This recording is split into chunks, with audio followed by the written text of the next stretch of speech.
Сәлем достар, қалайсыздар? Бүгін өте жұмсақ, дәмді нан пісіремін. Менімен бірге болыңыздар. Толық рецептін жазып кетемін. Бірінші бізге апара жасап алу керек. Ол үшін дрож, 1 қасық қант, 1 қасық және ұннан 1 қасық и су 150 мг. Сонымен барлығын араластырып, осылай 10 минутқа қойып қоямыз.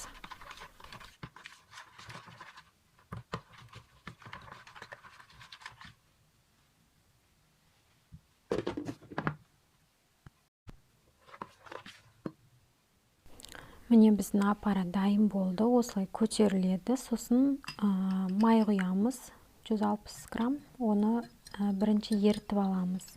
Одан кейін мынандай жылы суға 1 қасық тұз салып ертіп аламыз.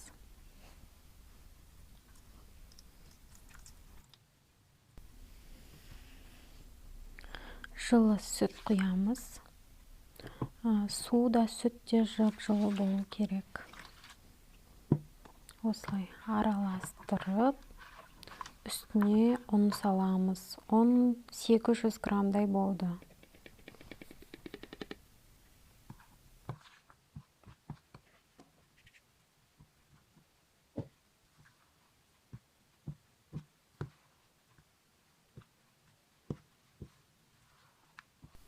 Ұнды салып, жұп-жұмсақ қамыр илейміз. Сонымен жылы жерге 1 сағаттай қойып қоямыз.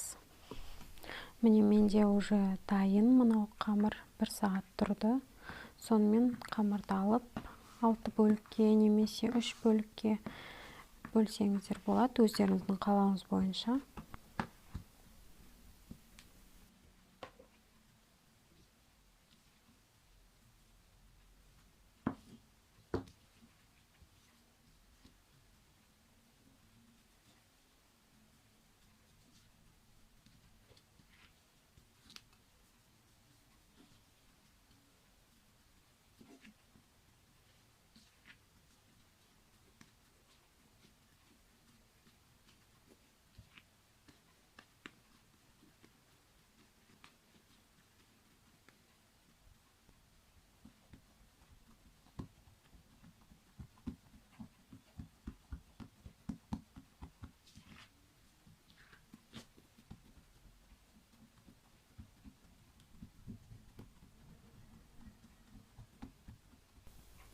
Міне осылай нанымызды әдемілеп, осылай домалақтап, бетіне жұмыртқа жағып, 180 градуста 20-25 минут пісіріп аламыз.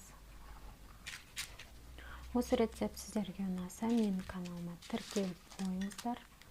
Және де колокольчикқа басып кетіңіздер. Комментарий жазып қойыңыздар.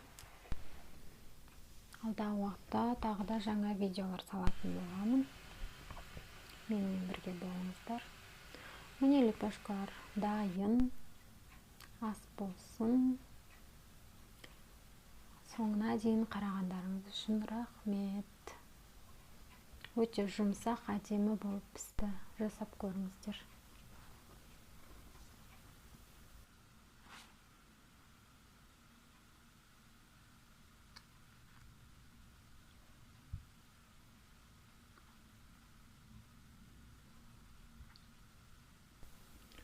Құрамын толықтай видеоның астына жазып кетемін.